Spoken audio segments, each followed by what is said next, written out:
Maintenant, je vais vous lire un discours qui a été fait donc, au nom du Mouvement d'Unis de Strasbourg, que j'ai lu à la marche du 23 novembre. J'ai eu plus de 30 000 rapports sexuels dont je ne voulais pas, que je refusais de tout mon corps. 30 000 fois la sensation d'être niée, réduite à néant, d'être une femme robot. 30 000 fois, j'ai subi le défilé de ces hommes indifférents, sûrs de leur bon droit. Dans un coin de bar à hôtesse, dans des salons insalubres, dans l'odeur du champagne renversé sur les banquettes et du sexe entêtant. Je ne suis pas née prostituée. Ce sont ces hommes qui ont fait de moi une prostituée. Ce sont eux qui m'ont imposé plus de 30 000 rapports sexuels et donc autant de viols. Voici le témoignage de Rosanne Ischer, survivante de la prostitution, qui a fondé également le mouvement des survivantes en France avec Laurence Noël. La prostitution, c'est la violence. L'espérance de vie moyenne des personnes prostituées se situe entre 35 et 40 ans. Le taux de suicide est 12 fois plus élevé. 71% des femmes prostituées subissent des violences physiques et 68% souffrent du syndrome de stress post-traumatique. 95% des personnes prostituées souhaitent sortir immédiatement de la prostitution. La prostitution, c'est la misogynie. Plus de 85% des personnes prostituées sont des femmes. C'est ces mots d'un client sur un site qui note les prostituées. Elle était très maigre et couverte d'échymose, ce qui me repoussait un peu. Perte de temps. La femme n'est pas du tout intéressée, son corps est couvert de coups. Fellation sans enthousiasme, suivie de baise. Elle ne sentait pas très bon non plus, je ne peux la recommander. La prostitution, c'est le colonialisme et le racisme. 93% des personnes prostituées en France sont étrangères. Pour l'écrasante majorité, victimes de réseaux de traite d'êtres humains qui les acheminent depuis le Nigeria, l'Europe de l'Est ou encore de Chine. La prostitution, c'est également la pédocriminalité. L'âge moyen d'entrer dans le système prostitueur se situe entre 13 et 14 ans. Un tiers des prostituées mineures de Seine-Saint-Denis ont entre 13 et 15 ans. 90% d'entre elles ont vécu des violences durant leur enfance. La prostitution, c'est le capitalisme. C'est la première source de revenus des réseaux criminels avant le trafic de drogue et le trafic d'armes. Et tout ça pour qui? Pourquoi? Pour des hommes qui payent le droit de ne pas se poser la question de l'accord de la personne en face d'eux, qui s'octroient le luxe narcissique de l'absence de désir de l'autre. Car oui, près de 100% des prostitueurs sont des hommes. La prostitution, c'est le patriarcat. Et l'abolition, c'est quoi? C'est dire que les personnes prostituées n'ont pas à porter les stigmates de la prostitution. C'est pourquoi le mouvement d'Uni s'est battu pour que les personnes prostituées ne soient plus criminalisées. La loi abolitionniste de 2016 a ainsi abrogé le délit de racolage. C'est leur donner un moyen de se reconstruire grâce au parcours de sortie. C'est dire que les responsables sont les proxénètes, les trafiquants et les clients prostitueurs, créateurs de la demande, générateurs de l'offre. L'abolition en France, c'est 183 parcours de sortie, 183 vies changées. L'abolition a fait ses preuves depuis 20 ans dans les pays nordiques, si souvent cités en exemple en matière d'égalité femmes-hommes. L'abolition, c'est ne pas mettre les personnes prostituées en danger de mort, c'est leur permettre de vivre. Depuis l'adoption de la loi abolitionniste en Suède, le seul cas d'assassinat d'une personne prostituée est un féminicide par conjoint, malheureusement si fréquent dans toute l'Europe. À l'inverse, les pays réglementaristes comme l'Allemagne ou encore les Pays-Bas ont compté respectivement 130 et 120 personnes prostituées assassinées dans le cadre de la prostitution. Ces pays font face à une augmentation drastique de la traite des êtres humains. En 2016, 80 à 95% de l'industrie du sexe dans ces pays était sous le contrôle du crime organisé. Depuis la légalisation de la prostitution en 2002, les bénéfices des proxénètes ont quadruplé en Allemagne. Partout où la prostitution prend de l'ampleur, il en va de même du trafic des femmes et des enfants. Cela s'explique en quelques mots. Les proxénètes ont tout intérêt à se diriger vers les pays qui réglementent la prostitution car la justice n'est plus capable d'identifier le légal de l'illégal. Ainsi, les condamnations pour proxénétisme sont en chute libre en Allemagne depuis la légalisation. La légalisation, c'est des vies détruites. Enfin, la prostitution, c'est Anna, une jeune femme tchèque qui, après avoir été agressée au couteau par un client prostitueur au bord d'une route très fréquentée, au vu et au su de tout le monde, nous dit en ces mots: « C'est dangereux qu'ils soient en liberté pour les vraies madames. Les vraies madames. » Anna, déshumanisée par la traite prostitutionnelle, ne s'inquiète pas pour elle, mais pour nous, pour vous. Mais qui pour elle? Qui pour ces femmes catapultées par les trafiquants dans des pays dont elles ne connaissent pas la langue, dans lesquels elles n'ont aucune amie, silenciées par la violence des proxénètes, invisibilisées par une partie des féministes? Qui pour elles, à part les associations de terrain comme le Mouvement d'Uni, qui va à leur rencontre, offre un accueil inconditionnel, célèbre les anniversaires, les naissances, partage les joies, les peines, encourage les rêves et les espoirs? Qui pour elles?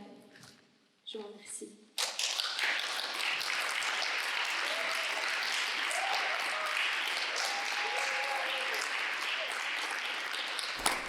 Bonsoir, je partage avec vous les mots de Nadia.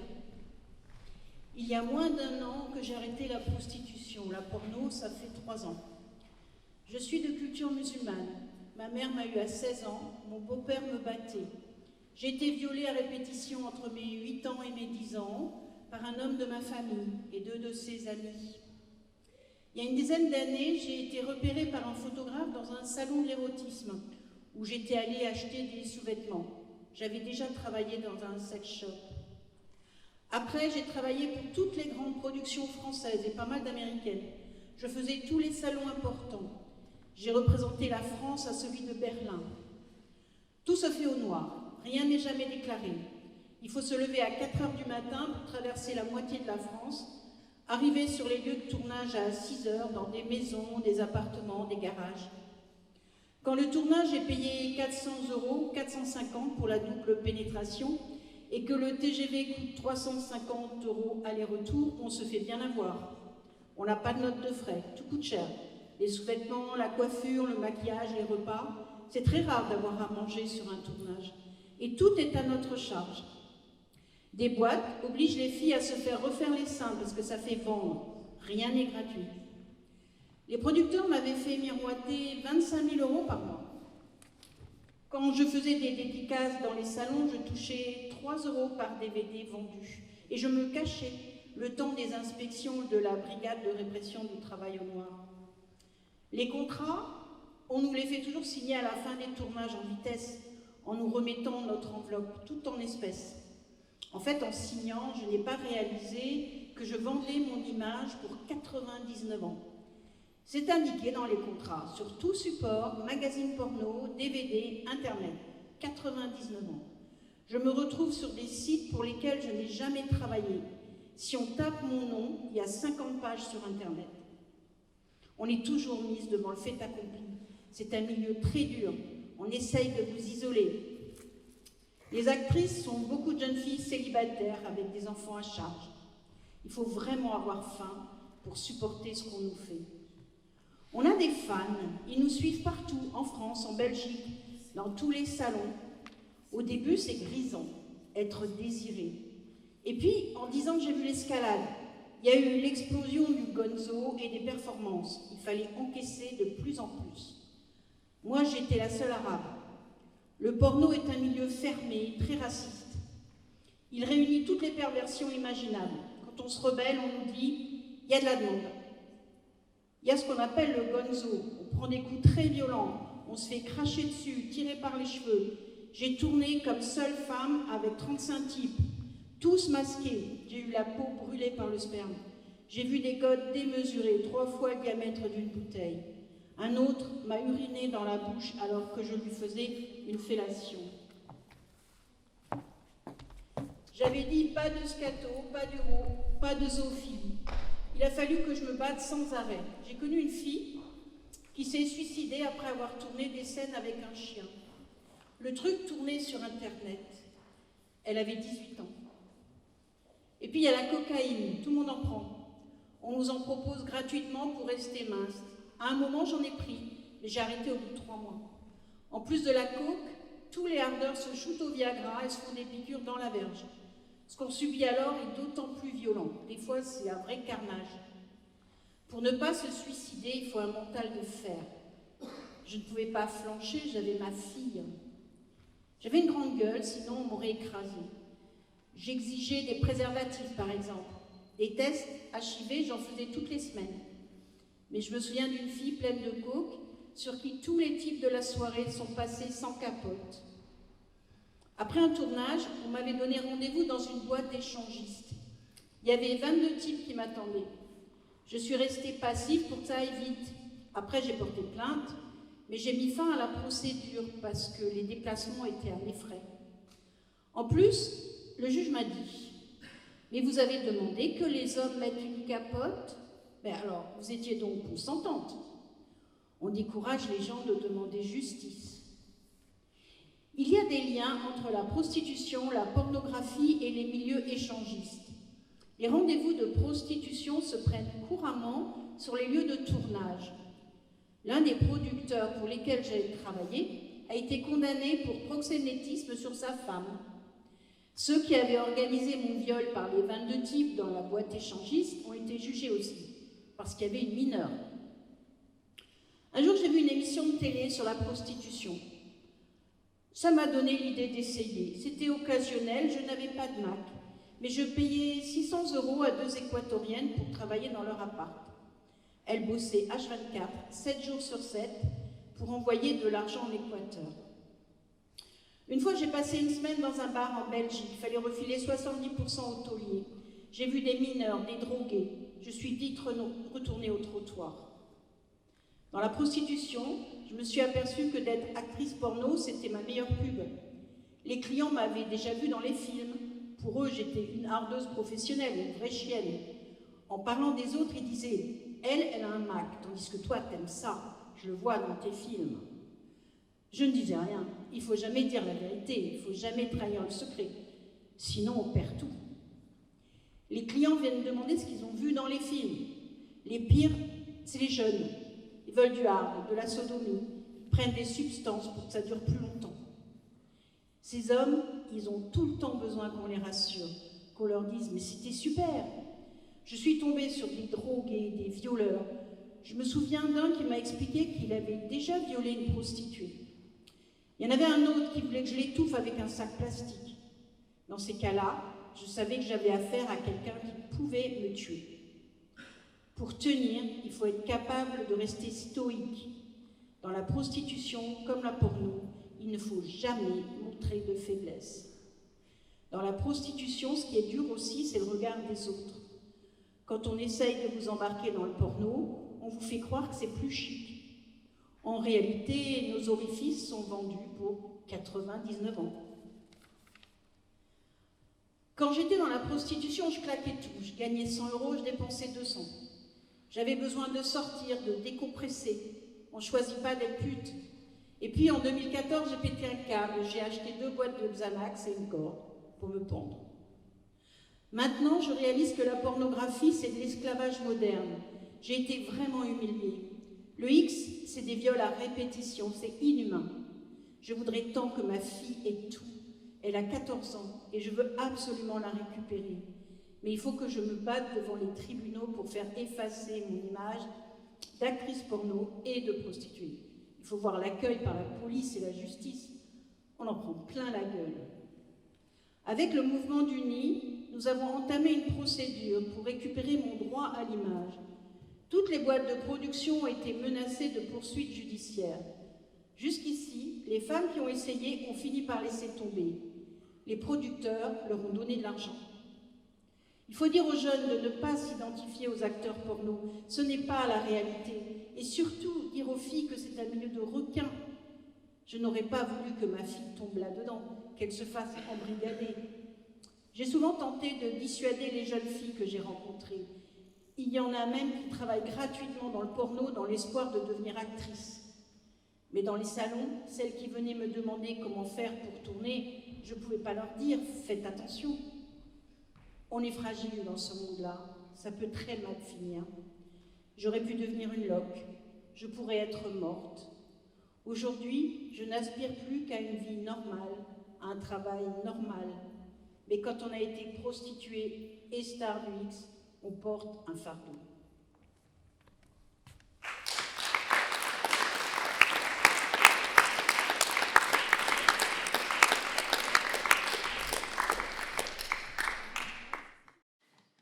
Alors là, on va vous lire 3 poèmes, comme tout à l'heure, qui ont été écrits par des personnes qui ont été prostituées. Alors moi, je vais vous lire un témoignage de Saïda. Dans un vieux parc isolé et glacé, ta forme a tout à l'heure passé. Tes yeux sont morts et les lèvres molles, et l'on entend à peine tes paroles. Te souviens-tu de notre extase ancienne? Pourquoi voudrais-je que tu t'en souviennes? Ton cœur bat-il toujours à mon âme? Non, tes pulsions les plus fortes sont à la came. Il ne lui reste aucun espoir et sa vie, depuis, est toujours noire. Durant un soir, ses pensées se noyèrent dans le désespoir. Et aujourd'hui, il n'a plus de vie parce que, inconsciemment, sa dose le lui a prise.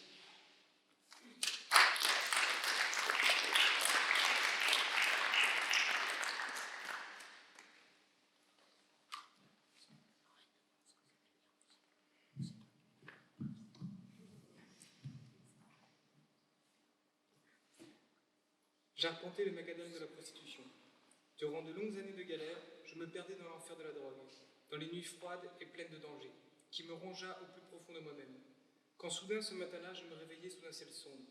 Vite, le jour arrive. Il est temps de tout mettre en œuvre pour me sauver. Je prie, j'espère. Crois et crois. Tu seras et tu seras sauvé. Comme l'oiseau, je m'envole dans le ciel vers d'autres étoiles lointaines. Page tournée. J'ai fait des rêves amers de cet enfer des bas-fonds, du plaisir qui me hantait toutes les nuits, et de ce calvaire des nuits froides foulant le macadam. Durant 3 longues années, cette ombre habitait mon esprit, avant de s'évanouir dans l'oubli. Voici venir l'hiver, voici le jour où une envie m'envahit de chausser mes running, pour parcourir à petite foulée les clairières et traverser les sous-bois à l'odeur des pins humides. Le jogging est mon meilleur ami contre les drogues. Que nul ne nous sépare. J'ai retrouvé ma liberté et mon âme. Marivonne.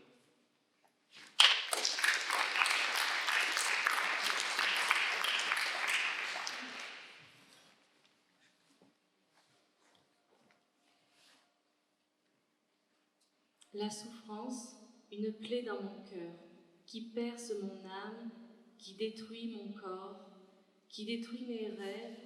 Je tiens ma force, mon esprit résiste, espoir de survie. Tu régneras toujours dans l'univers paisible. Voici un poème de Martine.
Du Michigan et Indiana,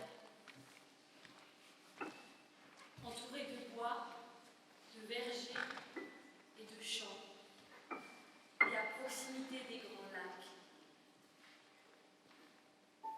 Là, mon esprit a été nourri de tonnerre et d'éclairs. Les champs de maïs, toute la nuit, craquaient et parlaient à voix haute. Plus haut vers le nord, les loups venaient caracoler et prier dans les clairières au clair de lune.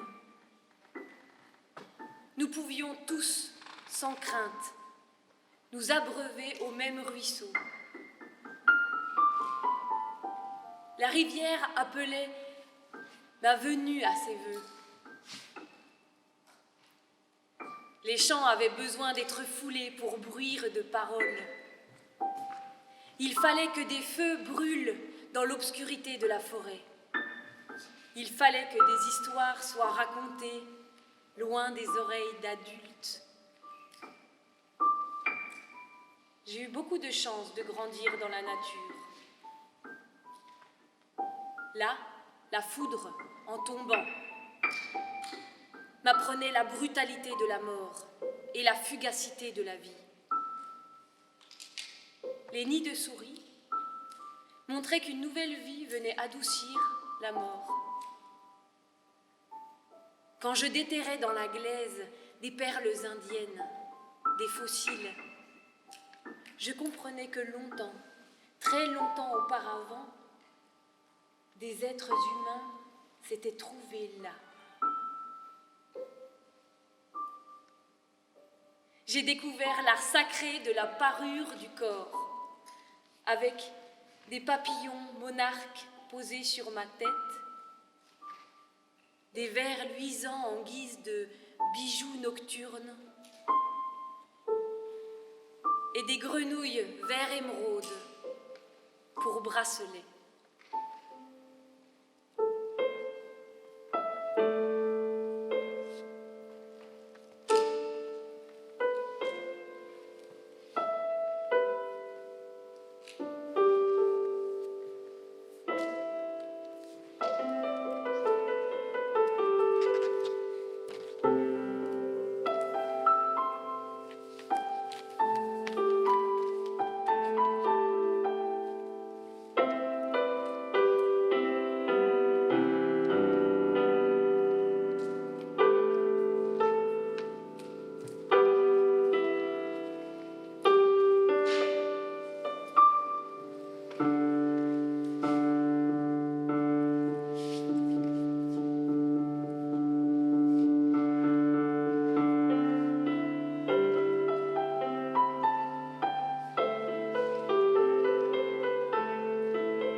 Et des artistes qui sont là que c'était pour nous une réelle envie de venir ici ce soir parce que c'était le moment pour nous de nous exprimer pour ces femmes à travers autre chose que des mots, à travers notre pratique artistique. Ça sert à ça aussi les artistes. Et je voulais rajouter une petite chose. On nous dit souvent, nous en tant qu'artistes, qu'on a beaucoup de courage d'oser monter sur scène. Mais je pense que ce soir, on a eu la preuve que le courage, ce n'est pas nous qui l'avions, c'est ces femmes qui sont venues, qui ont témoigné. Et je pense qu'on peut encore les applaudir et les porter par nos applaudissements. Merci à tous.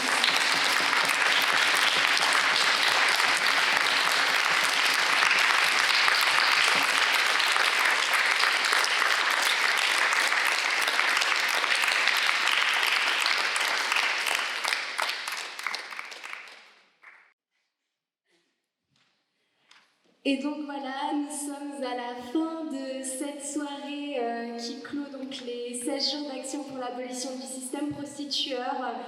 Un grand merci à vous toutes et vous tous d'être venus ce soir.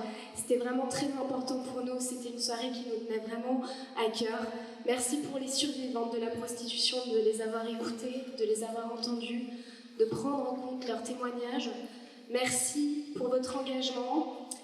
Merci à Imagora, merci à la compagnie Toc Toc, vous avez assuré, merci beaucoup. Merci également.